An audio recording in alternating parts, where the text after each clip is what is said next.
thank you everyone for joining us for another CPD session. So firstly, we acknowledge, that's me. All right, so we acknowledge that the CHAP team is spread across many of the traditional lands. We pay respect to all traditional owners of these lands and those who under federal law are charged with nurturing and protecting country. We pay respect to elders past, present, and emerging. So for those of you who don't know me, I'm Joyce Ramos, and I'm the facilitator of these CPD sessions on behalf of our CHAP team. And today's session is focused on Module 9 of our Cardiac Rehabilitation Guideline on activities of daily living. So first, we have one of my colleagues, long-term colleagues and longtime mentor from the University of Queensland, Dr. Shelley Keating is our main speaker, followed by our Service of the Month presentation. So Dr. Shelley Keating is an NHMRC Early Career Fellow at the School of Human Movement and Nutrition Sciences at the University of Queensland. And as an accredited exercise physiologist, her research explores the independent role that exercise plays in the management of obesity and obesity-related chronic diseases, including non-alcoholic fatty liver disease, or NAFLD, type 2 diabetes, and cardiovascular disease. So her talk today, has been the hot topic for a while now in clinical practice, titled, "If You Can't Measure It, You Can't Improve It. Remote Outcome Assessment and Monitoring in Chronic Disease, the Challenges and Approaches." All right, now over to you, Shelley. Wonderful. Thanks so much for that introduction, Joyce. And just to confirm, you can see my main title screen. Yes, I can. Okay. Sarah, can you also confirm that, please?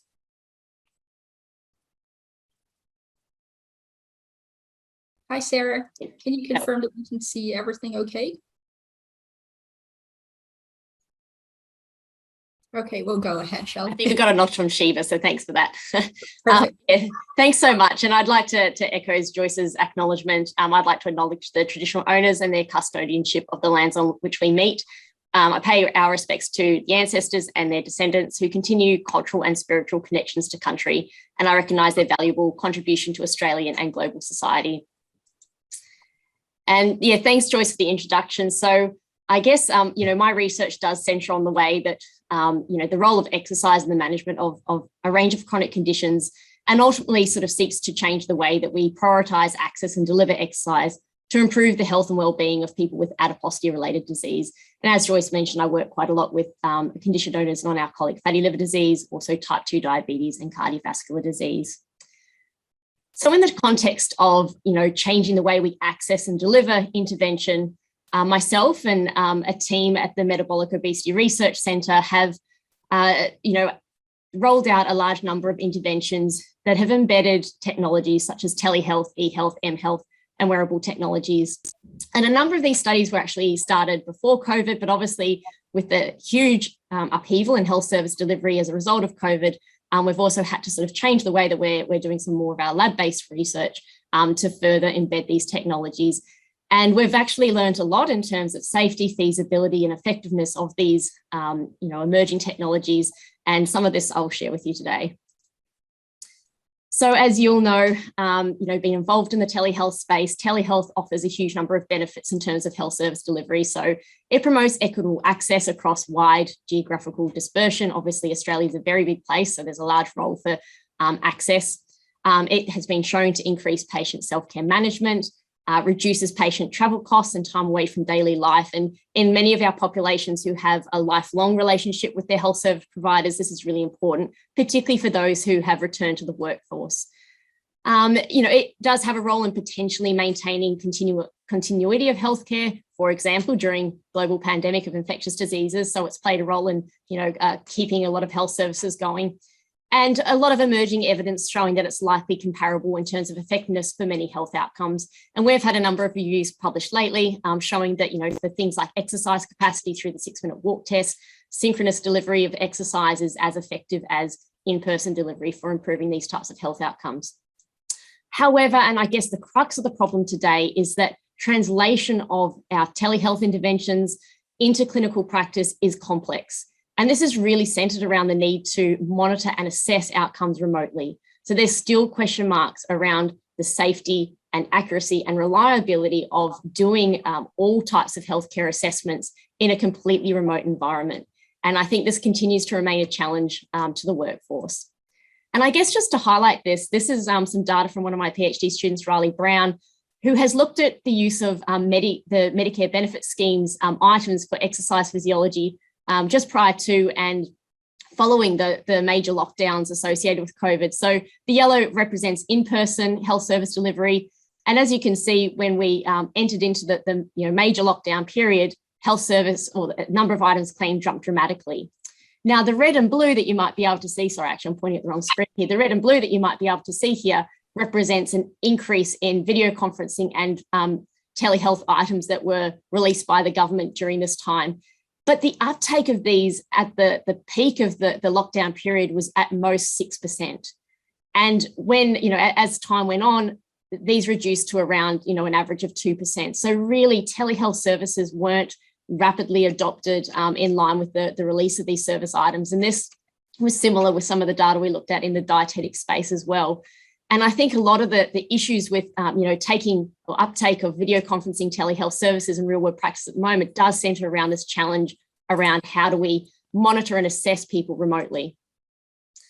So I guess this stems into the title of the talk, if you can't measure it, you can't improve it. So this is a relatively well-known quote by businessman Peter Drucker, who's a management thinker, and essentially sort of shows that you can't know whether or not you are successful unless success is defined and it's tracked. And obviously that's what we do in our clinical trials.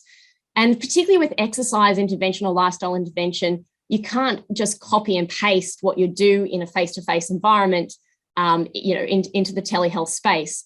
So there are some exercises and some assessments that are more easily translated to a telehealth environment, but the vast majority of research that supports the effectiveness of telehealth, it comes from a model where you do a lab-based assessment, then you deliver the intervention remotely via telehealth services, and then people come back and do lab-based reassessments. So we don't have many purely remote interventions out there to inform effectiveness and safety and feasibility at this point.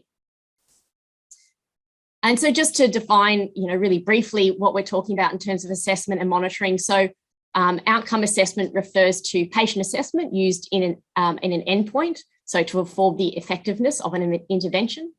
And outcome monitoring refers to periodic measurement of either knowledge, behaviours or practices in a program or an intervention that the program or intervention intends to change. And I know in the CHAP project, there's a lot of evaluation and monitoring processes embedded in that. So, these types of things will need to be considered.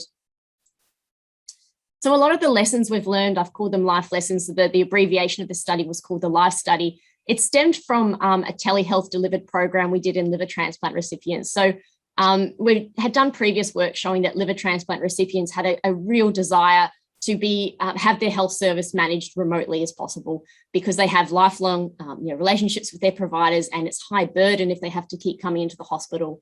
So we wanted to look at whether we could embed a cardioprotective diet and exercise approach, whether it was safe and feasible in these participants. But what we did, so to honour their desire to not have to come into the hospital very often, we did get them to come in for baseline assessments, and we took a range of clinical and functional health assessments. But then the rest of the program was delivered remotely, and their follow-up assessments were done remotely as well.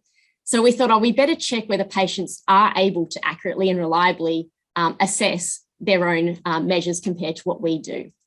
So I'll have a walk through some of the findings of this study. So as I mentioned, we had trained clinicians and we measured a standard clinical and functional outcomes in a face-to-face environment in person. And the measures we took, we chose these because we felt they'd be most likely to be translated into the home environment. So we looked at body weight, the blood pressures we got them to do via a pharmacist at home, waist circumference, and functional outcomes we looked at was a repeated chair sit to stand, a maximal push-up test, and a 6-minute walk test to sort of try and have a bit of a breadth of functional outcomes. So the participants were then instructed on how to perform these measures. We gave them a kit. I think I've got a picture here. We gave them a kit. This is some home exercise equipment, but also everything they needed to do For example, the 6-minute walk test, we gave them a timer, a lap count, a clicker. We had a 10-meter piece of string that was measured that we used for both the the clinic assessment and the in-person, the participant home assessment. So we provided them with everything they needed. And we recorded a whole range of YouTube clips which stepped them through how to do their remote assessments. And we asked them to do it within 1 week of their baseline testing within our clinic. And patients reported their outcome measures via a log diary, which was entered online. So this is an asynchronous measurement. We weren't actually watching them do it. We got them to do it at home and then report it back to us. So one of the first findings was that only 51% of participants actually complete the home retest. And this was despite multiple reminders. So I guess I wanted to raise this because if, in your programs, if you're looking to do any sort of remote testing, we need to have buy-in from participants to actually do it. This was surprising for us because these participants had already requested that, this was a desired mode of delivery, but again, it was really, really challenging to get people to do it. And I guess, in terms of the breakdown of who didn't do it, we did find that women were more likely to complete than men, and those who were slightly fitter were slightly more likely to do the test. But really, there weren't a lot of differences. So then we had a look at the agreement and reliability between the patients and the clinicians. And what we've decided beforehand was that if at least 80% of people could perform the outcome within the bounds of a minimally clinically important difference, which we did some research on, and I'll talk to you about that in a moment. We did some research on and preset these bounds. We thought that would be acceptable. So we then mapped it out, and I'll talk you through these results. So these here are the clinical outcomes: weight. I'll have my pointer on here. Weight, waist circumference, and the blood pressures. And this is a Bland-Altman plot looking at the agreement between the measures. The black line in the centre is the mean difference, with the dotted lines being the limits of agreement. And this shaded area here represents the bounds of the minimally clinically important difference. So this is the weight, and this was absolutely performed the best. As you can see, the mean difference was, under 1 kilo, and the majority of people actually fell within what we determined to be the MCID bound, which was at least less than 3% difference. So we decided that weight was actually acceptable in terms of being able to do that completely remotely. But it was a different story for waist circumference and the blood pressures. As you can see, there's quite a lot of individual variability in their capacity to have a reliable measure. If we just looked at the mean differences for all of these measures, though, they weren't too bad. So on average, our participants were able to reliably do this, but at an individual level, there were many who didn't perform well, were well outside of the minimally clinically important difference. So in those participants, it wouldn't be a meaningful outcome. And if we're looking at repeat testing and we don't have confidence in our measures, we really don't know if the intervention is being effective. These were the functional tests. And again, I guess similar results in terms of really quite good on average. However, when we look at the individual spread of the data, this is for the 6-minute walk test, for example, there was not that many people who fell within the 30-meter difference, which is what we determined to be the minimally clinically important difference. The same for the sit-to-stand test and the push-up test. So I will just briefly comment on this. I know this is quite a heavy text, but I just wanted to give you an understanding of how we went and determined the minimally clinically important difference, because it's really complicated. And our fields, there's not a lot of information to say, well, what is acceptable agreement? How, are our patients doing this well enough? So there's a couple of ways that you do it. One is called the anchor method. And this is where, if there's published data on what is the MCID, you can use that. And I guess out of all these outcomes, the one that has the most literature for is the 6-minute walk test. And particularly in the cardiac populations, it's generally 36 meters is considered the MCID. And that's why we chose that 30-meter bound. For a lot of the other measures, it's really hard, to determine. You can have a look at distribution methods within your own data, which looks at, half the standard deviation of your sample, but there's limitations for that. So what we did in this study was we combined all of our, data that we had. We looked at anchor methods and distribution measures, and together as a team decided on our limits of agreement. But ultimately, I guess the reason I showed you this slide is because we do need more evidence to know what is, firstly, the minimally detectable difference, like the technical errors of our measures, and what is the MCID of these outcomes. And again, hopefully within the work that you're doing, we'll be able to generate some data that will continue to inform this, particularly in cardiac populations. So that was, looking at how patients can do it, compared to clinicians. And ultimately, we found that on average, they had good agreement, but there was wide individual variability. So aside from body weight, no outcome was deemed acceptable when compared with the MCIDs. And again, only 51% of people actually undertook the self-assessment measure. So we need better standardization and we need better training and facilitation if these are going to be reliable. Now, I think in the ideal world, you'd have a clinician, facilitating the assessment, online via asynchronous delivery. So this is a study by Rita Wang and colleagues, who's done a lot of work in the cardiac space, comparing the validity and reliability of video-based tele-rehab assessments of 6-minute walk test and a range of other tests in people with CHF. So they did face-to-face and telehealth assessments, and the assessment in both cases was actually undertaken by the physiotherapist. So for the remote delivery, the telehealth assessment, the assessor was in a separate room, but there were verbal instructions, demonstrations, written information and pictures, and they had the ability to practice in real time. The in-person was then done concurrently. So participants went from doing the virtual assessment to an in-person test to have a look at variability between the assessor, but then they also did it on separate times of days. So this was able to sort of have a look at, what is the retest reliability from the physiotherapist perspective versus the different modalities. And they had some similar results. So due to time, I won't go through everything, but on average, you can see that for most of the assessments, right, the grip strength and the timed up and go, a lot of the participants were able to do these retests within the clinically acceptable limits, which you can see the authors have marked in red here. Before the 6-minute walk test, which again is the one that we use probably the most, it was generally above the clinically acceptable range. So a lot of the participants fell outside of that range. But interestingly, in this study, when they looked at the clinician retest reliability, they were also outside of this clinically acceptable range around 30% of the time. So again, I think it really highlights that, we've got a lot of work to do in trying to find ways to make these assessments accurate.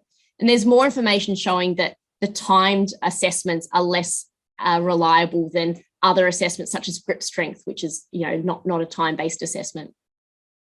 And we're currently doing some studies to try and understand ways to make these the most accurate and reliable. We're hoping to publish some results within the next year. So I don't have a lot of time left, but I do want to just briefly mention what I think is probably the major limit to our field. So, being an exercise physiologist, and I'm sure Joyce feels the same way, cardiorespiratory fitness is one of the most important outcomes for our patients. It's been touted by the AHA to be a vital sign because even small improvements, so 1 mil per kilogram per minute, so even a small improvement is associated with a 10% reduction in cardiovascular mortality in men and women. But it's really hard to assess remotely. So, a good test of a, cardiorespiratory fitness test requires, sophisticated equipment, often medical supervision, and, a relatively large team to undertake it with good practice. So we've been doing a lot of work to understanding, well, how do we do this remotely? So in terms of, and again, the data quality often, increases as the adverse event risk decreases. So in terms of how do we do it, and I believe you had a talk by Adam Scott in your last meeting, and he's done some amazing work in remotely controlled telemedicine. So the exercise test is guided remotely. It's really amazing technology.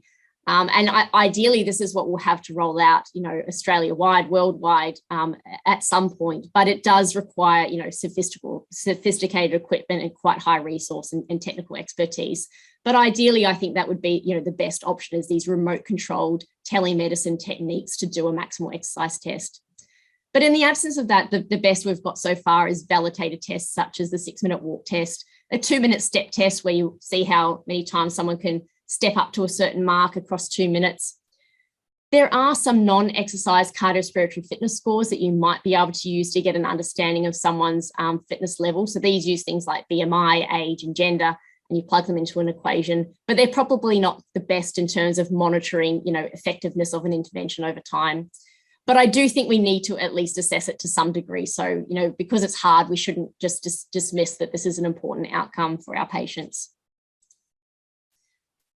So I guess I'm going to finish up with just a summary of the factors that influence the accuracy and reliability of measures and what we can suggest in terms of, our learning so far and the best case approaches. So the factors that influence accuracy and reliability are things like participant skill. So obviously training a participant as best as possible will get you the best outcomes.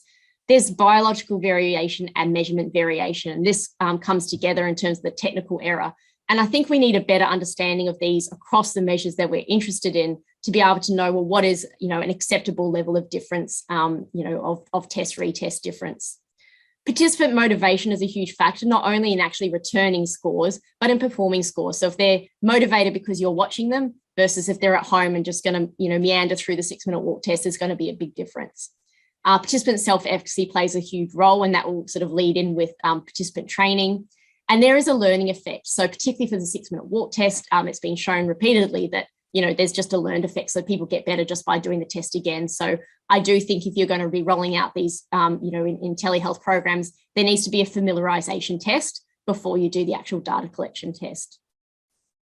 So in terms of recommendations for safe and quality measures, I do think the synchronous delivery is the best. It is more resource intensive because you'll need to have a health professional there to facilitate the assessment, but definitely our data where it was asynchronous was a lot, I guess for want of a better word, a lot worse than Rita Huang's work where it was synchronous and facilitated. It's really important to have robust administrator and participant training, and we're trying to develop some resources to facilitate this at the moment. Measurement packages are a great idea. So being able to send your participant, whatever they need to be able to reliably undertake. So if it's a 6-minute walk test, clickers and, whatever's needed to be able to undertake the measurement. And careful patient selection and protocol for management of adverse events are recommended. So particularly in our populations which have high risk of cardiovascular event, we do need to have a thorough screening before we do any remote assessment. We always have a protocol. So, we need to have the telephone numbers and an understanding of where they're located doing the tests. And we have a checklist that we make sure we go through before we do any sort of telehealth delivery of either assessments or exercise delivery. And just to finish up, I know that I haven't talked a lot about monitoring, but I think it's really important that we also address the challenges associated with monitoring physical activity remotely. So in our clinical trials that both Joyce and I have been involved in, people come to our lab, we have their heart rate monitors on, we know exactly what they do. So when we come to say, our programs, improve fitness by this much, we know exactly the dose that led them to that change. But when we do these telehealth interventions, it's so hard to know, well, what are they doing? And is their response to intervention because, or if they don't respond to the intervention, is it because it doesn't work for them, or is it because they didn't do it? So it's really important that we know, why. So this allows us to understand the exercise response, personalized exercise approaches, and is obviously important in evaluation of our studies. So how do we do it? Most people use the IPAC, but there are a lot of issues using the IPAC, and I'm not sure if any of the researchers online have had, facilitated an IPAC where there's huge over-reporting and, understanding of the questionnaire. And I'm going to talk about that as the final slide.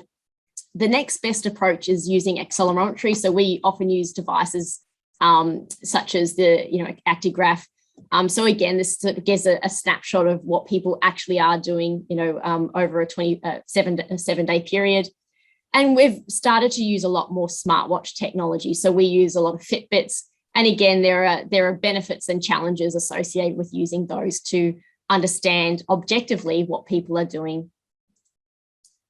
For the IPAC, as I mentioned before, it's really challenging to get accurate data, particularly if it's not facilitated. So as a bare minimum, if you're using the IPAC to understand activity, either as an outcome or for monitoring purposes, it's really important that a trained interviewer administers the questionnaire. I won't read through all the text on the slide here, but I did want to just highlight that this is a pretty good resource to try and improve the over-reporting associated with the IPAC if you're using it in your studies. It talks about their probing approach, so the difference between just getting it, administered following the script that the IPAC comes with versus this sort of approach to having follow-up questions and flagging things to detect extreme reports and numbers. So, for example, they recommend having a maximum number of hours per day or per week that one can actually report doing vigorous physical activity, and that's tailored to the population you're working with. So hopefully I haven't gone too over time there, Joyce, but I wanted to make sure I left time for questions and answers, and I'm happy to discuss any of the content I've talked about further. But yeah, I'm keen to hear your experiences and answer any of your questions. So thanks very much for listening. Perfect timing, Shelley. Thanks for that great presentation. I'm sure everyone took a lot from there in terms of translating it to clinical practice. Are you able to stop your sharing screen? Perfect. All right. Does anyone have any burning questions before we move on? Robin always has a question. Hopefully her mic works. No? Okay. So they do have an opportunity to ask you some questions at the end. So we'll move on to the service of the month. So just bear with me. There you go. So next we have our service of the month presented by Sheeba Kurian from Central Adelaide Lower LHN, Royal Adelaide Hospital. So Sheeba has more than 25 years of experience as a cardiology nurse. She has worked with Colin for 21 years as a clinical nurse in coronary care unit and has also worked as a heart failure and cardiac rehabilitation nurse consultant. She also has worked at Catch as an associate clinical service coordinator. So now over to you, Sheeba. Hi everyone. Can you hear me? Yes. Yeah. Okay. All right. Good. Thank you. I'm Sheeba. So I'm one of the cardiac rehab nurses at Callum. So we are three of us working here. Like two FTE. One is Amy and Hannah. Yeah. I just got that one. Okay. Next one. All right. So we have included we got exercise physiologist at Hampstead and a physiotherapist at QE, and we do have multidisciplinary education sessions every Mondays for patients. So that include pharmacists, physios, and two dietitian talks and social work talk, and one of the cardiac rehab nurse talk as well. So patients in QE, they usually come face-to-face for that education sessions. Patients goes to Hampstead, they be online education for them. So it's like interactive sessions, so they can ask questions when they on the education sessions. And so our program is especially telehealth and exercise. Go to the next one. Yeah. So education and support. So 6 weeks physical exercise program.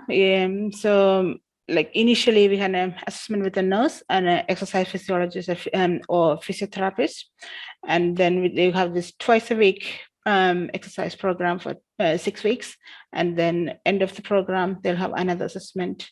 So they do this 6-minute step and as Dr. Shelley said, grip tests and everything. And then the education, as I talked before, the multidisciplinary educations. So that's 6 weeks also, every Monday is 10 to 11 o'clock.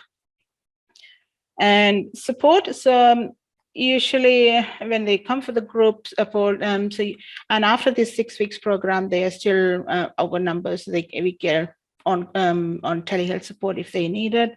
And it's we do this screening, PHQ screening, Q9 screening initially and the end of the program. Usually after the program, we've seen it's improved a lot of patients. And because they all got the same problem, they usually, when they come, they chat together, and then it's a good experience for them too. And some people go like walking afterwards, after finishing the program, they do this walking group and they'll do afterwards the program. And in Callum, so and before our criteria, referral criteria, who do we see? Usually all the ACS patients, if the ejection fraction is less than 40%. If it's more than, more than 40%. If it's less than 40%, we usually refer them to heart failure nurses. So they do have exercise program as well. And it includes STEMIs and non-STEMIs, PCIs, menopause, SCAD, slow force coronary artery spasm, and post bypasses and valve surgery. And we know we don't support patients with AF and pacemakers and stuff. So usually coronary artery disease. Approximately about 1,500 referrals we get every year. So that's include all these patients. Pre-COVID, so what we were doing, there was one rehab nurse at Royal Adelaide. So we used to have one-to-one education session with the patients before discharge. And then if they are our catchment, we refer them to Hampstead. So all the RH patients usually got the Hampstead rehab center, they're closer to there. And then a QH, the same thing, one nurse consultant, one-to-one program, one-to-one phase 1 education, and then exercise program for 6 weeks. Both both places we have 2 sessions, like 2 groups we do that. So the phase 1 education, we used to do like discussion about primary, all this early mobilization activities and stuff. And then the phase 2 program, the exercises mostly and risk factor modification. And the phase 3 for the maintenance, if they don't need usually a direct supervision, so they can refer them to the other programs and stuff. And COVID, so during the COVID time, so we were closed, our outpatient was closed, our gym was closed, so all the social distancing, so so the patients were in stress, sometimes they don't get much support. So what we introduced that time, we introduced telehealth for the patients, so they get 6 weeks phone call or video conferencing, so once a week. And if patients really need some exercise, so we have a one-to-one physio assessment with them, and then the home-based program. The physio was also calling them every week and monitoring their improvement that time. That was the COVID time. So post-COVID, so this telehealth we noticed is actually going pretty good. Patients took over. That's pretty good. So we continue the telehealth. So we don't do this one-to-one phase 1 program in the hospital before discharge. So after discharge, they all get a call within 2 to 7 days. And then we make an appointment for telehealth video conference, or just phone call if they can, and then we get all the educations. And then once they finish education, if they catch our catchment, we'll book you in the exercise program. So that exercise program either at the QE or at Hampstead. Or if they can't get some people can't drive and stuff, so they usually introduce this one-to-one physio assessment, and then the same physio will support them for 6 weeks. And option 3, some people like to go Calvary and Ashford, so we just refer to them as well. Or Fit into Life at North Adelaide. Also, there's some people, because they live close to there, they can go there as well. They got this cardiac specific program they run there once a week. So with our face-to-face program, so we have pre-assessment clinic with the nurses and the physio that's in the QE. And then once they've done the physio and nurse assessment, there's 2 groups. The Group A is Monday and Wednesday, the 1-hour exercise program, and then Group B is Monday and Friday. So between that, as I talked before, they have Mondays 10 to 11 o'clock. They have this multi-day educations as well. With in Hampstead, so the same thing, pre-assessment the nurse and exercise physiologist. So their classes are on Mondays and Wednesdays. So they have 2 groups as well. The same thing, they do have 2 groups as well. So the patients goes to Hamster, they don't usually get to the QE for the education session. So the education session run at QE, so they be on telehealth link. We usually provide link when we do the assessment initially. So the telehealth review, so contact patient, usually we try to contact before they discharge and make an appointment which day we can call them. So usually within 2 to 7 days, either the video conference or the phone call. So we noticed it's better for the patient sometimes in the hospital. If you give too much education, they're not retaining the education, like all these informations. So this looks better for the patients. Even the video conference, we can even check their wounds and stuff, so we can see if there's any changes in the wounds and if the stitches still there, so we can tell them to go and ask the GP. So the telehealth education is usually the pathology intervention, discuss the risk factor management, if they are smoking. So we discuss about the smoking, NRT and GP support and stuff, and diet management, check their medications, the risk factors, and follow-up plans. So most, if they don't have an exercise follow-up plan, we try to get a follow-up for them. We make them and go to the action plan, GTN, and guidelines for like restrictions. Sometimes the hospital will tell them we can't, like they driving restrictions, so we just go to restrictions and then refer to the local card. If they know our catchment, they will refer to the catch, and then catch will refer to the local cardiac rehab program.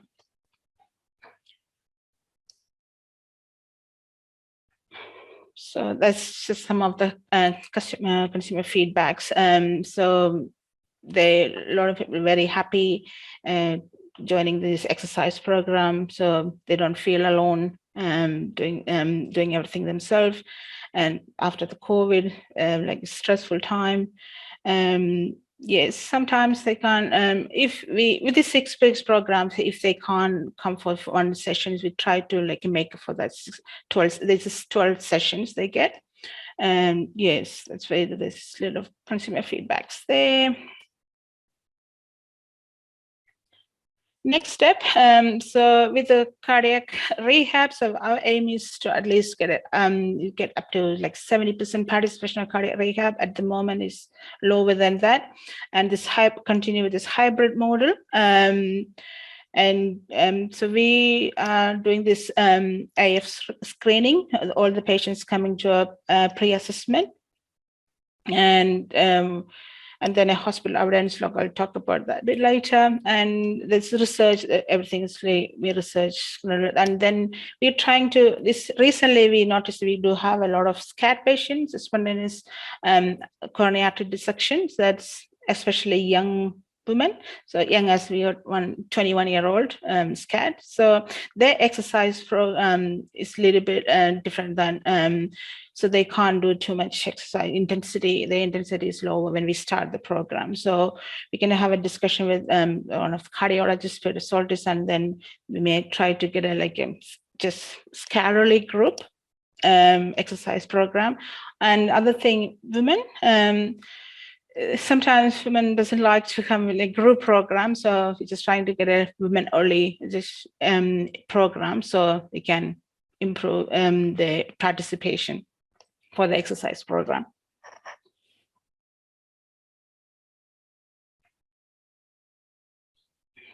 Okay, I was talking about the hospital avoidance. So what we're doing for the hospital avoidance of avoided readmission. So we're going to start an avoidance logbook and telehealth. So early telehealth, so we can find out if there's any complications, pericarditis. Sometimes the patients have, a lot of them are pericarditis, chest pain, so they go to the hospital because they have chest pain. So we can assess the pain, and then we can discuss that. And then I was talking about this AF screening. So we can find AFs, they have to go to the hospital for that. And routine monitoring during the exercise class, which is routine, like regular blood pressure, heart rate checks. And so we can see if their blood pressure is variations and if they needed changes in medications and stuff, or low blood pressure, things like that. And then, so when sometimes they come, they usually have post-cardiac 4 to 6 weeks cardiology appointment. Sometimes they miss that appointment. So we usually assist them with making another appointment. So we call the cardiologist clinic or GP to make appointments. So these things helps to put them like hospital avoidance. That's it for me. Mine was quicker. Any questions? Fantastic. Great timing, Sheeba. Thank you. Thanks for that comprehensive presentation. Your program is quite comprehensive there, and it really, the consumer feedback that you've gathered really reflects that, I believe. So I'm really particularly interested in your next steps in terms of the women's program.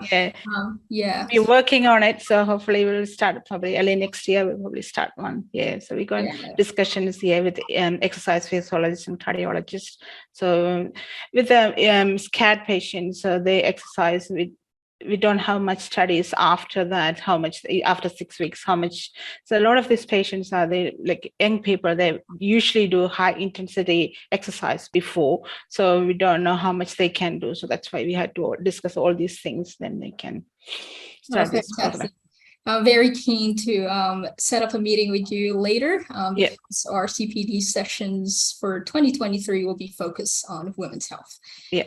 Fantastic. Good. All right, so now I'll open the floor to questions to the floor. So Perry.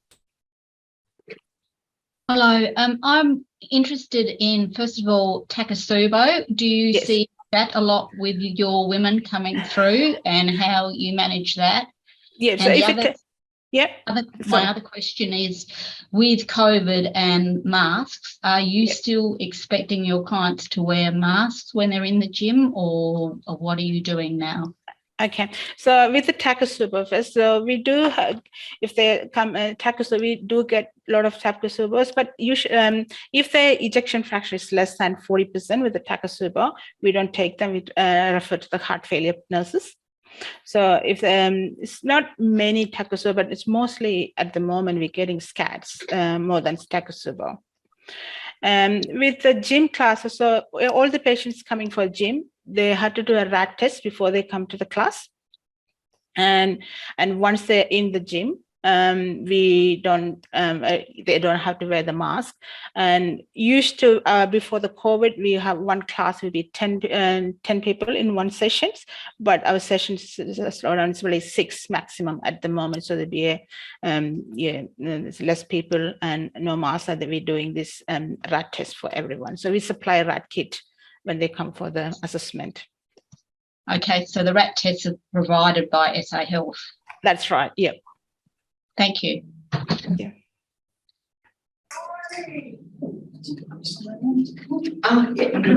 Yep, go ahead, Michelle. Oh, sorry. Michelle, and then the group with Sarah. Hi, Michelle. Hey, Sheeba, how you going? Good, thank you. How are you? Good, great presentation. Thank you.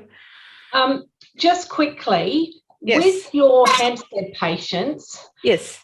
What's your uptake for your virtual presentations out of the percentage that you get there? Do you find a lot come in remotely? Because I struggle with the demographic at the moment. With them uptaking like a Microsoft Teams live presentation. So they love to come in, but they're not necessarily very connected with technology. Yes. So what's your noticeable sort of takeaway from that? I think there's some groups. So they sometimes we do have all of their patients come. So sometimes less than last week, only had about 30% people connected. Yep. And it's between 90%, between 30% to 90% we get patients week. So if one group, like 6 weeks, sometimes everyone like to join it, and some people doesn't like to join it. So we do have a presentation we just print out and give it to the patient if they can't join the program. Sure. I've got another question if we've got time. Yes, I do. Tell me about your AF screening tools that you're using at the moment. So we do have a little ECG machine, a little. Yep. So we do. So we got that for that. So we do it for the AF screening. So patients they do the ECG. If they found, we can do one lead first, and if they found if anything changes, we do 12 lead as well. So we can do that. Okay. And what happens to those patients if you do pick up a silent AF? Yes, because we do have a cardiology registrar closer to us, so we usually talk to them, or if they want to do an early appointment with the cardiologist, or just otherwise we talk to the GP or send a letter. Awesome. To the GP. Yep. Awesome. Thanks, Sheeba. That's all right. I just probably want to quickly show you the ECG machine we got. Yeah.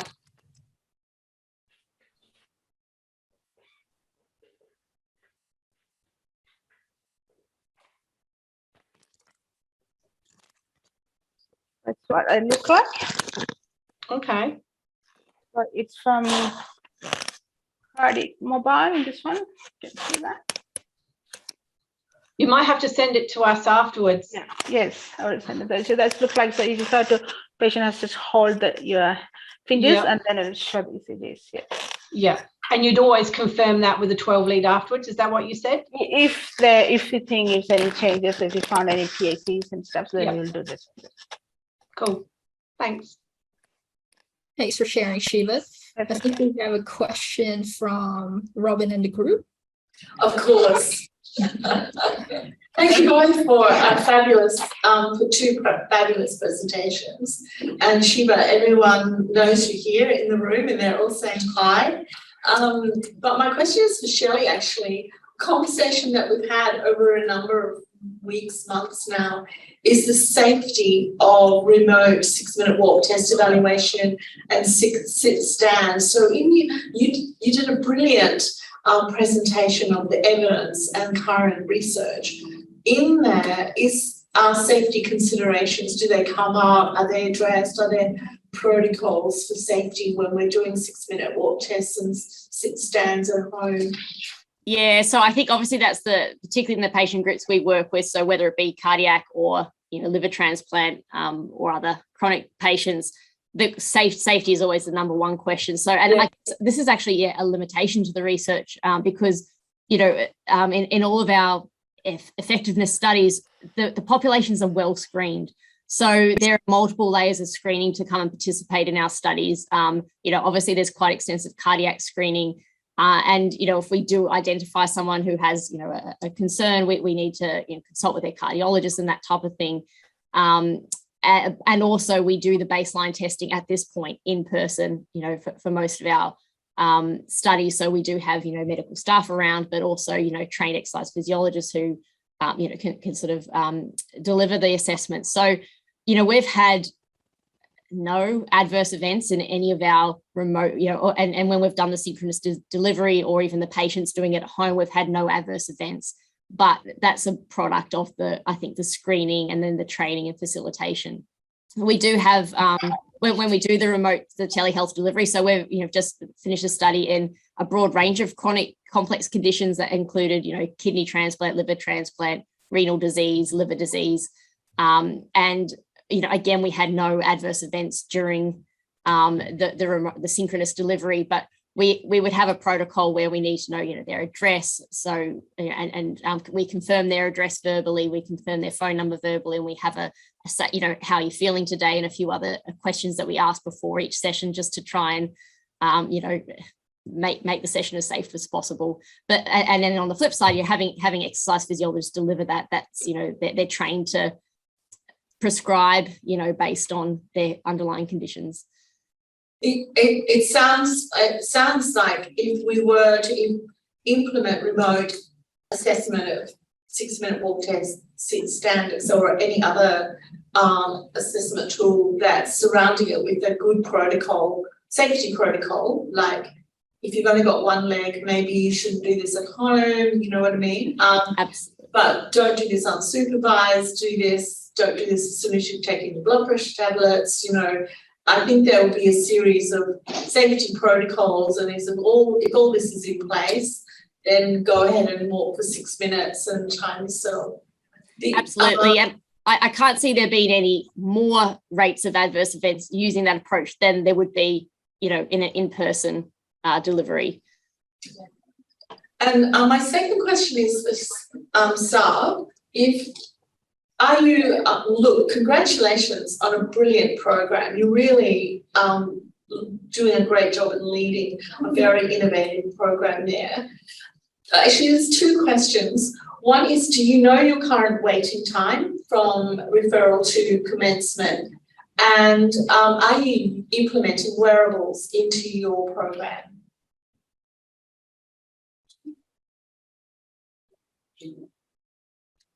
Sorry, was that question for me or Sheeba? Sheeba, sorry. Or both. Start with Sheeba. Okay. Yeah. At the moment, because we have a smaller classes, waiting period is a bit longer. So up to like 6 weeks to wait. 4 to 6 weeks. Yeah. I think Hampstead is at the moment. Hampstead is a bit longer than QE. We try to get all the CAT patient in Hampstead with EP, exercise physiology. So that's a bit longer time waiting period there. And have you integrated wearables into routine cardiac rehab practice? Like, are your patients counting their steps and, you know, using so we usually showing their brilliant work for the week when they come and see you? Yeah, so we usually suggest them the days they come to us, it's only 2 days a week. Other days, we try to tell them to do their walking. So at least 30 minutes of walking. So most of that when they come to the exercise class, they get more motivated. Look like they are doing the exercise every day, some sort of exercise. Oh, do you know what the favorite app is? Can you tell us? Out there? Is there a Strava. Okay, good to know. Good to know. Yeah, it's just because we do have a little heart rate monitoring. So they use it as Strava. So in when they do the exercise, we do that little heart rate monitoring. Yeah, so they can use that Strava. Yeah. Yeah. Okay. Thanks. That's great. Well done. Excellent. Thank you. Great. I just have one question for you, Shelley. You did mention that you developed some videos to deliver the functional assessments remotely in one of your studies. Are they really available for the public? No, they were. We had to buy a YouTube channel for the study period, and I actually went back. I was going to hopefully show some, but they've gone. So I mean, I could go back to the original videographer. But they were really specific. We actually filmed all of the exercises and everything as well. You know, it was quite comprehensive. But interestingly, we tracked views. So a large focus of a lot of the work we're doing at the moment is really in that feasibility. You know, what are the tech issues? What are the safety issues? And what are the feasibility of doing delivery this way? And we could track the views, and there were a lot of videos that were unviewed. So again, we thought it would be a really novel and good way to help the uptake of the exercise and also the assessments, but I don't think as a standalone it wasn't the best resource, even though I thought they were pretty well done. We recorded it really specific to the equipment that we gave them. So for the 6-minute walk test, this is the string, this is how you put it down, this is the lap counter, this is how you use it, and then we actually rolled out the 6-minute walk test in entirety that they could follow along. Okay, thank you, Shelley. I'm just preempting. Maybe Robin will request for these videos. Yeah, I will say so. I don't want to take up too much time, but we are currently doing a study which we're calling the IKEA study. I can't remember the long word, but we're looking at a suite of really exercise physiology based functional and clinical assessments. We're doing it, seeing whether people can follow some written instructions as a sort of control, And then we're looking at, synchronous facilitated delivery versus clinician. So we're trying to get a much better understanding of our minimally clinically important differences, but also, the types of tests that work really well using for telehealth delivery. And on the back of that, the plan is to create a suite of resources to actually have some clinical tools that we can hopefully make much more freely available. The limitation is at this point, it's in a general population, and obviously, cardiac patients are more specific. And I mean, I guess I'll just comment as well on the smartwatch. We're actually doing a couple of studies using Fitbits and the like, and we've had a number of participants with pacemakers, and there's a whole kettle of fish when you start using smartwatches in people with pacemakers. And yeah, it's challenging, but certainly the apps like Strava seem to be working quite well. All right, thanks, Shelley. Does anyone else have any questions for our lovely speakers? Nothing? While waiting, I just want to remind everyone that we do have 2 upcoming events. One is, again, our usual CPD program for the month of November. And we have Professor Carl Mayer, who will be presenting to us on helping inactive post-cardiac patients be active. And we also have an upcoming public seminar titled Unzipping the Taboo, Addressing Sexuality and Intimacy as Part of Cardiac Care. So please share these to your colleagues, your friends, your family. We hope to all see you there. And if you don't mind, to take 1 or 2 minutes to fill out our evaluation form for this CPD session. And to end this session, I just want to thank you again, Shelley and Sheeba, for the wonderful presentations, and see you all next month. Thanks, guys.